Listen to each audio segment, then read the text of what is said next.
டேஸ்ல இந்த படத்தை எடுக்கணும்னு ஏன் தோணுச்சு? அதுவும் ஒரு ஸ்டீரியோ டைப் பிரேக் பண்றதுக்காகவா இல்லை? அப்படிலாம் இல்லவே இல்லை. நான் ஷெட்யூல் போட்டது வந்து 30 days தான் போட்டேன். பட் ஒரு படம்ன்றது டீம் ஒர்க் தானே. எனக்கு தெரியாது நான் சீக்கிரமாக ஒரு 2-3 டேக்கில் ஓகே ஆகிடும்லாம். ஸோ அப்படி பண்ணும்போது என்னோடய ஆக்டர்ஸ் எல்லாமே சப்போர்ட் இருந்துச்சு. டெக்னீஷியன்ஸ் குறிப்பாக கேமராமேனாக இருக்கும். மெயினாக ஒரு படத்தோட செட்டில் இருக்கிறது கேமராமேன் டீம் தான். டைரக்ஷன் டீம் 4 பேர் தான் இருப்பாங்க. கேமராமேன் டீம் தான், லைட் மேன் எல்லாருமே. ஸோ எனக்கு கேமராமேன் ரொம்ப சப்போர்ட்டாக இருந்ததுனால அது பாசிபிள் ஆச்சு. அது வந்து திட்டமிட்டு பண்ணணும்லாம் கிடையாது. அப்படி எனக்கு தெரிஞ்சு யாராலுமே பண்ண முடியாது. எந்த படமாக இருந்தாலும் ஒரு இந்த டேஸில் முடிக்கணும்னு நினச்சா அது முன்ன பண்ண தான் ஆகுமே தவிர இவ்வளோ டிராஸ்டிக்காக பாதியெல்லாம் முடியாது. எனக்கு அப்படி நடந்தது வந்து என்னோடய டீமோட சப்போர்ட்டு தான். ஆக்டர்ஸ் எல்லாருமே கூட. ஏன்னா நான் கண்டினியூஸாக ஷூட் பண்ணேன். நான் லஞ்ச் பிரேக்லாம் விட்டவே இல்லை. இவங்கெல்லாம் நான் சாப்பிடவே இல்லை, ரொம்ப டார்ச்சர் பண்ணியிருக்கேன். ஸோ யாருமே அப்படி கோச்சிக்கவே இல்லை. ஸோ என்ன நீங்கள் இப்படி கண்டினியூஸாக ஷூட் பண்ணுறீங்கன்னா நான் யாருமே கேட்கல. எல்லோரும் ரொம்ப நம்பினாங்க. ஸோ அதனால் அது பாசிபிள் ஆச்சு. அது வந்து இல்லை அந்த மாதிரிலாம் எனக்கு நான் பிளான் பண்ணி எனக்கு என்ன எடுக்கணும்னு எப்போவுமே தெரியும். அது மட்டும் தான் நான் ஷூட் பண்ணுவேன். வேறு யாருன்னா எக்ஸ்ட்ரா எடுத்துக்கணும் கூட எடுக்க மாட்டேன். அது எனக்கு ஆனால் பழக்கம். ஸோ அப்படின்னும் போது என்னை நம்பினாங்க எல்லாருமே. ஆக்சுவலாக நான் இதுதான் ஓகே அப்படின்னா அதை நான் ஃபஸ்ட்டு ஒரு டேரக்டர் ட்ரஸ்ட் பண்ணணும்ல. கேமராமேன் ட்ரஸ்ட், டீமே ட்ரஸ்ட் பண்ணணும். ஏன்னா படத்தை நான் எழுதியிருக்கிறத வந்து நான் என்னோடய இமேஜினேஷனில் ஒன்று இருக்கும்ல, அதுதான் நான் எடுக்கிறேன்றதை கூட இருக்கவங்க முதல்ல நம்பணும். அதை நம்பாத போது தான் நமக்கு சிக்கல்கள் வரும். எனக்கு இதில் எல்லோரும் நம்பிட்டாங்க. அதனால் ரொம்ப ஈஸியாக இருந்துச்சுன்னு நினைக்கிறேன். டைரக்டர் சார், ஜெயச்சந்திரன் பேசுகிறேன் சார். வணக்கண்ணா சார். இப்போது பெண் சுதந்திரம் அப்படின்னு சொல்லிட்டு தான் இந்த படத்தை எடுத்திருக்கீங்க. ஏற்கனவே லிஜோ வந்து இன்னொரு படம் நடிச்சிருந்தாங்க, காதல் என்பது பொது உடைமை அப்படின்னு சொல்லிட்டு. கிட்டத்தட்ட அதே வந்து பெண் சுதந்திரம் அப்படின்னு தான் சொன்னாங்க. பட் இந்த படத்தில் நீங்கள் வந்து 2 பெண்களுக்கு இடையில் உள்ள ஒரு பிரச்சனையை தான் நீங்கள் காரணம் பண்ணிருக்கீங்க. ட்ரெய்லர் பார்த்தா அப்படி தெரியுது. நீ என் புருஷனை கேட்க வந்தியா அப்படின்ற மாதிரி தான் கேட்குறாங்க. ஒரு டைலாக் வருது. நீங்கள் இந்த பெண் சுதந்திரம்ன்றதை வந்து எந்த வகையில் வரையறுக்கிறீங்க? அதுவும் இல்லாமல் இப்போது அமெரிக்காவிலேருந்து நிறைய இந்தியர்களை வந்து வெளியேற்றினாங்க. நிறைய ஆண்கள் தான் வந்தாங்க. அவங்களுக்கு கையில் விலங்கு காலில் விலங்கு போட்டு கொண்டு வந்தாங்க. அது எந்த வகையில் பார்க்குறீங்க? அது ஒரு சுதந்திரமா? இல்லை இந்தியா வந்து சுதந்திரமாக தான் இருக்குது. போர் விமானத்தில் கொண்டு வந்து இங்கே இந்தியாவில் இறக்குனாங்க. இதை பற்றியெல்லாம் அவங்களோட கருத்து ஏதாவது கொஞ்சம் சொல்ல முடியுமா? ஆனால் கையில் விலங்கு வந்து ஆணுக்கு போட்டாலும் தப்பு தான், எந்த மனிதருக்குமே போட்டாலும் தப்பு தான். அது ஒன்று.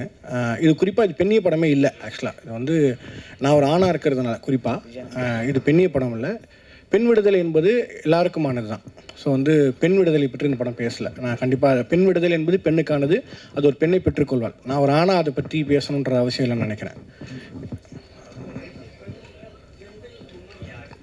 அது நீங்கள் படம் பார்த்துட்டு நீங்கள் சொல்லணும். உங்ககிட்ட கேட்பேன். நீங்கள் இல்லை, நான் வந்து இப்போது இந்த பக்கத்தில் போனீங்கன்னா இங்கேருந்து பாருங்கன்னு சொன்னால் நீங்கள் அதை பார்த்துட்டிங்கன்னா உங்களுக்கு அதே தான் தோணும்.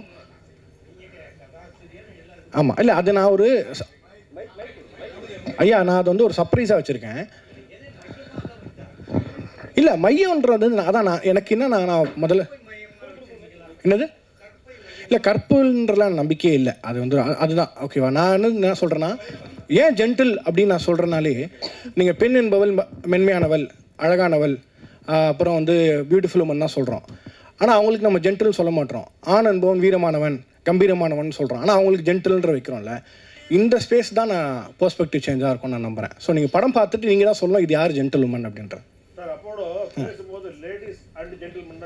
அதான் அது இல்லை, நீங்கள் லேடிஸ்ன்ற கேள்வி மைக்கில் கேட்டுறேன் சார். இப்போ எல்லா இடத்துலையும் பேசும்போது பெண்களுக்கு தான் முன்னுரிமை அப்படின்னு சொல்லிட்டு சொல்கிறாங்க. எல்லா இடத்துலையும் அப்படி தான் இருக்குது. மகளிருக்கு தான் இலவச பஸ் பாஸ்லாம் கொடுத்துருக்காங்க. அப்புறம் லேடிஸ் அண்ட் ஜென்டில்மேன் அப்படின்னு தான் சொல்கிறாங்க. அப்புறம் சார் லியோ சார் பேசும்போது கூட சொன்னார், இது பெண்ணியத்தை பற்றிய படம் தான், பெண்ணியத்தை பற்றி என்னென்னமோ பேசுகிறாங்க. ஆனால் பெண்ணுங்களுக்கு சரியான விடுதலை இன்னும் கிடைக்கல அப்படின்ற மாதிரி சொல்கிறாங்க. நீங்கள் வந்து பெண்ணியல் பற்றி பேசலை அப்படின்னு சொல்லிட்டு சொல்கிறீங்க. இப்போ என்ன கன்ஃபியூஷன் சார் இந்த படத்தில்? இல்லை கதாசிரியராக நான் தான் அந்த கதை என்னன்றது சொல்ல முடியும்ல. ஆஸ் அ டேரக்டராக அது ஒரு பெர்ஸ்பெக்டிவாக கூட இருக்கலாம். மேபி ஒருத்தருக்கு பார்வை மாறோன்னா அவர் வேறு அதான். பட் ஆஸ் அ டேரக்டராக நான் இந்த படத்தை வந்து என்னவா பார்க்குறேன்னு ஒன்று இருக்குல்ல, அதுதான் நான் என்னோட பெர்ஸ்பெக்டிவ் சொல்கிறேன். இப்போ அவர் சார் கேட்ட மாதிரி யார் ஜென்டில்னாரு, இப்போ அவர் ஒரு பாயிண்ட் ஆஃப் வியூவில் அந்த பாயிண்ட் ஆஃப் வியூ தான் அந்த படத்தோட ஒரு வித்தியாசமாக இருக்கும்னு நினைக்கிறேன். நம்ம படம் பார்த்த பிறகு கண்டிப்பாக நம்ம எல்லாருக்கும் இதை பற்றி இன்னும் பயங்கரமாக டிஸ்கஸ் பண்ணுவோம். இந்த கதை நாயகன் அப்படியா? அப்படிலாம் காட்டல சார். அதாவது உன் ஃப்ரெண்டா? கதையின் நாயகன் வந்து வேறு ஒரு வடிவத்தில் வேறு ஒரு நிறத்தில் இருக்காரு. நாயகிகள் 2 பேருமே சிவந்த நிறத்திலும் சார் ஆக்சுவலாக சூப்பர் சார். இது ஆக்சுவலாக வந்து எனக்கு நான் வந்து 3 நாளுக்கு முன்னாடி அரியை கூப்பிட்டேன்னு சொன்னல. ஏன்னா நான் முதல்ல இந்த கதையை பண்ணும்போது நான் வந்து அரிக்கு சொல்லியிருக்கேன் நான் பண்ணேன் ஒரு நைட்டு. என்னன்னா இந்த மாநிலத்தில் இருக்கிற ஒருத்தரை நம்ம வந்து கேஷ் பண்ணக்கூடாது அப்படின்றது நான் ரொம்ப கான்ஷியஸாக இருந்தேன். அன்ஃபார்ச்சுனேட்லி நான் ட்ரை பண்ண ஆக்டர்ஸ் இருக்காங்களே, அவங்க யாருமே வந்து நான் எதிர்பார்த்தக்கூடிய ஒரு பெர்ஸ்பெக்டிவோ ஒரு ஷேப் அவங்ககிட்ட வரல. அப்புறம் எனக்கு ஒரு நாள் தோணுச்சு, நானே அப்படி முதல்ல நினைக்கணும், நிறத்துக்கு என்ன சம்மந்தம் இருக்குது அப்படின்றதுனால அப்படி நம்ம நினைக்கக்கூடாது, கதை ஒரு கதாபாத்திரம்னு வச்சு அப்படின்றதுனால தான் நான் திருப்பி இதுக்கு போனேன். ஸோ இப்போ ஒரு கேள்வி வருது, இந்த கேள்வி எழுதும்போது எனக்குமே எடுக்கும்போது இருந்துச்சு, அப்படி நினைக்க வேண்டாம் அப்படின்னு நினச்சி தான் நான் வந்து இப்படி போயிட்டேன் சார். ஸோ நான் கலர் நான் பார்க்கல. லிஜோ மேடம், ஹரி வந்து எல்லா படத்துலையும் நல்லவராக நடிச்சிருக்காரு. இந்த படத்தில் வந்து உங்களை கேரக்டர் தான் கத்தி வருது, குக்கர் வருது, நீங்கள் என்ன பண்ணீங்க? கிரைம் சப்ஜெக்டாக என்னது இது? ஹரி எந்த படத்தில் நல்லவனாக நடிச்சார்? பெரும்பாலும் படத்தில் நல்லா. இது வந்து கிரைம் சப்ஜெக்டா, அவரை நீங்கள் என்ன பண்ணீங்க? நான் அவரை எதுவுமே பண்ணல. இல்லை, இது ஒரு க்ரைம் சப்ஜெக்ட் எல்லாம் இல்லை. நான் இங்கே எல்லோரும் முன்னாடியே பேசின மாதிரி நிறைய விஷயங்கள்ல நிறைய பேரோட பர்ஸ்பெக்டிவ்ஸை சேஞ்ச் பண்ணுற மாதிரி ஒரு படம். பட் இது த்ரில்லர் சப்ஜெக்டே இல்லை. நீங்கள் படம் பார்த்துட்டு நீங்கள் சொல்லுங்கள் இது என்ன ஜானரில் வேற படம்ன்ட்டு. டைரக்டர் சார், இன்னொரு கேள்வி. அதாவது பெரும்பாலும் படங்கள் வந்து தமிழ் படங்கள் வந்து வெளிநாட்டு படங்களை தழுவித்தான் எடுக்கிறாங்க அப்படிங்கிற ஒரு குற்றச்சாட்டு இருக்குது. இது வந்து பார்த்தீங்கன்னா ஒரு மென்மையான ஒரு சோகம் இதில் படர்ந்திருக்க மாதிரி தெரியுது இந்த படத்தில். ஆனால் இதே நேரத்தில் 2 விமன் இந்த சோஃபியா லாரன் நடித்த படம் ஒன்று முன்ன வந்தது. 2 விமன் சோஃபியா லாரன் நடித்த படம். Sophia Loren, okay. அது வந்து 2 பெண்களை பற்றியது தான், அம்மா மகளை பற்றியது தான். அந்த இதை தழுவி நீங்கள் கதையை காப்பியா அப்படின்னு கேட்குறீங்களா? காப்பியான்னு கேட்கல, தழுவல் இன்ஸ்பிரேஷன்றது தானே. இன்ஸ்பிரேஷன் அந்த இதை வச்சுட்டு வரலாம்ல. இது ஒரு பெண்ணு, அது ஒரு பெண்ணு. ஆக்சுவலாக எனக்கு நீங்கள் சோஃபியா ஆடணுன்னே நானே லைட்டாக அப்படியே அப்படி யாருன்ற மூஞ்சி ஞாபகமே வரல எனக்கு அந்த அளவுக்கு தான். ஸோ அப்படி எதுவுமே இல்லை கண்டிப்பாக. இது சார் ஆக்சுவலாக அது ரொம்ப ஈஸியான காமனான கதை தான் சார். ரொம்ப பயங்கரமான யோசிக்கல, ரொம்ப பழைய கதை தான். மேபி அது வந்து ப்ரெசென்ட் பண்ண பிளேட்டு தான் டிஃப்ரெண்ட்டாக இருக்கும். நமக்கு ரொம்ப பரிச்சயமானது தான் அந்த படமே. நான் வந்து நம்புறேன்னா சார், பணக்காரன் ஏழை எல்லாரும் வந்து யாராக இருந்தாலும் 90 விழுக்காடு அதிகமான நேரம் வந்து நம்ம வீட்டில் தான் சார் செலவிடுறோம். எல்லாருக்கும் வீடுன்னு ஒன்று இருக்குது, குடும்பம்னு ஒன்று இருக்குது. அந்த குடும்பத்தில் இருக்கிற விஷயங்களை வச்சு தான் நான் ஒரு கதையாக நான் செட் பண்ணியிருக்கேன். ஸோ அது வந்து ஒரு ரியல் லைஃப் கனெக்ஷன் தான் இருக்குமே தவிர படம் தழுவலாம் இல்லை சார். என் வாழ்க்கையிலும் தழுவல் இல்லை, அதுவும் சொல்லிடுறேன். ஜோஷுவா இங்கே சொல்லுங்கள். முதல்ல வாழ்த்துக்கள். நன்றி. ஒரு நல்ல படத்தை அழகாக எடுத்திருக்கீங்க. அதே மாதிரி காஸ்ட்டுமே நல்ல பிரமாதமான ஆர்டிஸ்ட் செலக்ட் பண்ணியிருக்கீங்க. இந்த கண்டென்ட்டை ஃபஸ்ட்டு போட்டனாலே ஒரு பயம் இருக்கும், ஒரு நல்ல ஒரு கமர்ஷியல் படமாக பண்ணலாமேன்னு. இந்த மாதிரி ஒரு பொய்ட்ரிக்கான படம் பண்ணணுங்கிற இன்டென்ஷன் எப்படி வந்தது? இல்லை முதல்ல நீங்கள் எழுதின கதையாக ஃபஸ்ட்டு இதான் பண்ணுவேன் அப்படிங்கிற மாதிரி? இல்லை, இது கமர்ஷியல் படம் தான். தியேட்டருக்கு வர எல்லா படமும் கமர்ஷியல் படம் தான். புரியுது. சில அந்த ஸ்பேஸை சொல்கிறேன். நிறைய பேர் கேட்பாங்களா, ஆர்ட் சினிமாவும் ஆர்ட் தான், அது ஆர்ட் சினிமா நார்மல் சினிமான்னு எனக்கு நம்பிக்கை இல்லை. இந்த படம் இப்படி தான் பண்ணணும்னு நான் திட்டமிட்டு தான் எடுத்தேன். எனக்கு இது கமர்ஷியல் எல்லாருக்குமே இது கமர்ஷியல் படம் தான். இது காமெடி இருக்குது, எல்லாமே நான் சொன்ன மாதிரி ஃபைட் இருக்காது, அந்த மாதிரிலாம் இருக்குது, அந்த மாதிரியான ஸ்பேஸ் இருக்காது. பட் நம்ம யதார்த்தமாக நம்ம பார்த்த இருக்கக்கூடிய ஸ்பேஸ் கமர்ஷியல் படம் தான். அது நான் சொன்ன மாதிரி தியேட்டருக்கு வர எல்லா படம் கமர்ஷியல் படம் என்னோட புரிதல் இருக்குல்ல, அதை நான் புரிஞ்சுக்கிட்டு தான். ஏன்னா நீங்கள் வந்து தியேட்டருக்கு வரும்போது ஒரு இன்வெஸ்ட்மெண்ட் இருக்குது உங்ககிட்ட இருந்து. சினிமாக்களை மட்டும்தான் அந்த சினிமாவோட பியூட்டியாக தான் நான் நம்புகிறேன். ஏன்னா ஆர்ட் ஃபார்ம் எடுத்துக்கிட்டிங்கன்னா மியூசிக்கு, பெயிண்டிங், லிட்ரேச்சர் இது எல்லாமே வந்து படிக்கிறவங்களுக்கு முதலீடு தேவையில்லை. நீங்கள் மியூசிக்கை வந்து நார்மலாக ஃப்ரீயாக கேட்கலாம், ஆர்ட்டை வேடிக்கை பார்க்கலாம், லிட்ரேச்சரை நீங்கள் லைப்ரரியில் போய் ஃப்ரீயாக படிக்கலாம். பட் சினிமாவுக்கு மட்டும் உங்களோட இன்வெஸ்ட்மெண்ட்டுன்னு ஒன்று இருக்குது. அப்போ அந்த இன்வெஸ்ட்மெண்ட்டுக்கு ஒரு படம் இருக்குது, அது தியேட்டருக்கு கொண்டு வரணும்னா அதுக்கு வேல்யூபிளாக இருந்தால் தான் நாங்களே இது பண்ணுவோம். ஸோ அதனால தான் அது கண்டிப்பாக அது கமர்ஷியல் படம். Congrats sir. Thank you so much sir. Co director sir. Co டைரக்டரா? யார் அது? ப்ளூ ஷர்ட் அவர். கோ டைரக்டர்லாம் இல்லை. யார் கோ டைரக்டர்? கோ ப்ரொடியூசரா? பிஆர்ஓ சொன்னதுனால கேட்குறேன். அது கொடுங்க சார். கோ ப்ரொடியூசர் சொல்லுங்கள். என்னன்னா நீங்கள் ஸ்டேஜில் பேசணும்னு சொன்னீங்க, ஆணாதிக்கத்தை பேசுகிறவங்களெல்லாம் செருப்பால் அடிக்கணும்னு சொன்னீங்க. செருப்பால் அடிக்கணும்னு சொல்லி இல்லை நீங்கள் சொன்னீங்க ஸ்டேஜில், அது எல்லாருமே வீடியோ கூட இருக்கும் சொன்னீங்க. ஏன் அவ்வளோ கோவம் உங்களுக்கு ஆணாதிக்கத்து மேலே? இல்லை, இந்த படத்தோட செருப்பால் அடிக்கிற மாதிரி இருக்கணும்னு சொன்னீங்க.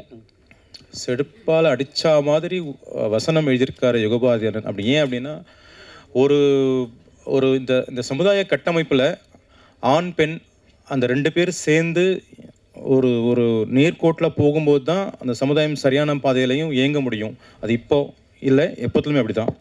ஆனால் நமக்கு அதை வந்து ஈஸியாக நம்ம இக்னோர் பண்ணிட்டு போய்ட்றோன்றது தான் என்னோட ஒரு கவலையாக இருக்குது. ஈஸியாக இக்னோர் பண்ணுறோம் அப்படின்னா இப்போது என்ன சொல்கிறது, அண்ணன் ஞானவேல் ராஜா சொன்ன மாதிரி நான் அந்த பொண்ணு ஈக்குவலாக தான் ட்ரீட் பண்ணுறேன். எங்கள் வீட்டில் என் பொண்ணுக்கு சுதந்திரம் கொடுத்துருக்கேன், என் ஒய்ஃப் ஃப்ரீயாக போயிட்டு வரலாம். இது என்ன கொடுக்கறதுக்கு நீ யார்? இதுவே வந்து ஒரு ஆணாதிக்க சாதி மனப்பான்மை தான் சொல்ல வரேன் நான். சாதி பேசுகிறோம், மதம் பேசுகிறோம், எல்லாமே பேசுகிறோம். ஆனால் ஆணாதிக்கம் அப்படின்றது இந்த இடத்துல ஒரு சொன்ன மாதிரி ஆக்ட்ரஸ்ன்ற பேரை யூஸ் பண்ணுவோம், ஹீரோயினின்ற பேரை யூஸ் பண்ணுவாங்க. ஆக்சுவலாக ஹீரோயின்றவங்க சொல்லுவாங்க, ஆர்டிஸ்ட், காமனாக ஆர்டிஸ்ட்.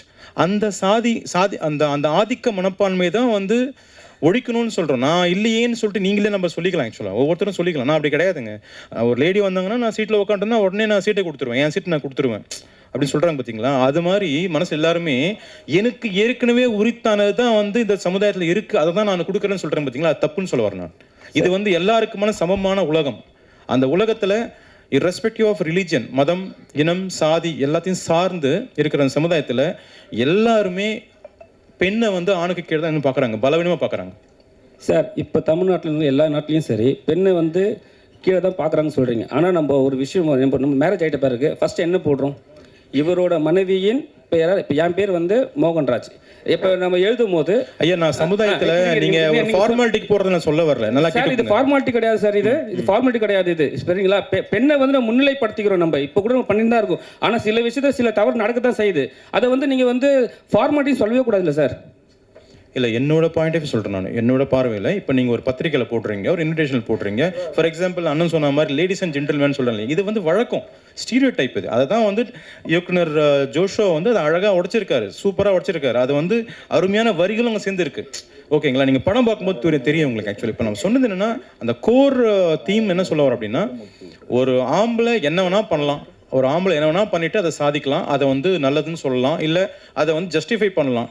ஓகேங்களா? அதை ஏற்றுக்கிற சமுதாயம் தான் நம்ம இருக்கோம், அதுதான் இருக்கணுன்றதான் சொல்ல வராங்க ஆக்சுவலாக. ஸோ அதை நீங்கள் படம் பார்க்கும்போது உங்களுக்கு முழுசாக புரியும். டேரக்டர் சார்ட்ட கொடுங்க. டேரக்டர் சார், நீங்கள் படத்தில் வந்து நீங்கள் சொல்லியிருக்கீங்க, அந்த சாங்ஸ் ஒன்று காட்டியிருக்கீங்க, கண்ணாடியை உடைச்சிட்டு அந்த பெண் வந்து பொட்டு தாலி எல்லாம் எடுக்கிறாங்கன்ட்டு. ஆனால் தமிழ்நாட்டில் பொறுத்த வரைக்கும் நம்ம தாலிக்கு பெரிய முக்கியத்துவம் கொடுப்போம். சரிங்களா? பெண்கள்னாவே தாலி, குடும்பத்து பெண்கள்னாவே அந்த விஷயத்தை வந்து மறக்கவே மாட்டாங்க யாருமே. சரிங்களா? நீங்கள் வந்து ஒரு விஷயத்தை உடைச்சிருக்கீங்க. இது தமிழ்நாட்டில் எந்த வித சாத்தியம் இல்லைண்ணா. ஆக்சுவலாக வந்து நீங்கள் சொல்கிறீங்களே தமிழ்நாட்டில் அப்படி, அது வந்து நம்ம எல்லா மக்களோட கருத்தாக நான் சொல்ல முடியாதுல்ல. என்னோட கற்பனையாக நான் அது ஒரு கதை வச்சுருக்கேன். படத்தில் வரும்போது அது கோர்வையாக வரும்போது உங்களுக்கு புரிஞ்சிடும். ஒட்டுமொத்த மக்கள், தமிழ்நாட்டு மக்களோட பிரதிநிதியை நம்ம என்னையும் நான் சொல்ல முடியாது, உங்களையும் சொல்ல முடியாது. அது உங்களோட ஒரு கொஸ்டினாக நீங்கள் வைக்கிறீங்க. இது சினிமான்றதுனால நம்ம படத்தை பார்த்துட்டோன்னா அது ஒன்றும் கிளியராக டிஸ்கஸ் பண்ண முடியும் நான் நம்புகிறேன். இவ்விழாவிற்கு வந்திருந்து சிறப்பித்த அனைவருக்கும் அன்பும் நன்றியும். Thank you so much. பொதுவாக வந்து எல்லா படமே வந்து நல்லா இருக்குது ஒரு படம் அப்படின்றது வந்து ஊடகத்து மூலிமா, பத்திரிகை மூலிமா தான் நம்ம தெரிஞ்சுப்போம். அப்படி இருக்க சூழலில் நான் அந்த மாதிரி இதெல்லாம் நல்ல படம் தேடி பார்த்து படித்ததெல்லாம் ஊடகத்தின் மூலிமா தான். இன்றைக்கி நான் ஒரு இயக்குனராக வந்திருக்கேன். கண்டிப்பாக என் படத்தையும் அது மாதிரி மக்கள்கிட்ட இப்போ கொண்டு சேர்க்கும்போது இன்னொருத்தரும் வருவதற்கான சூழல் உருவாகும். அதை பத்திரிகை நண்பர்கள், ஊடக நண்பர்கள் செய்யணும்னு ரொம்ப தாழ்மையுடன் கேட்டுக்கொள்கிறேன். நன்றி.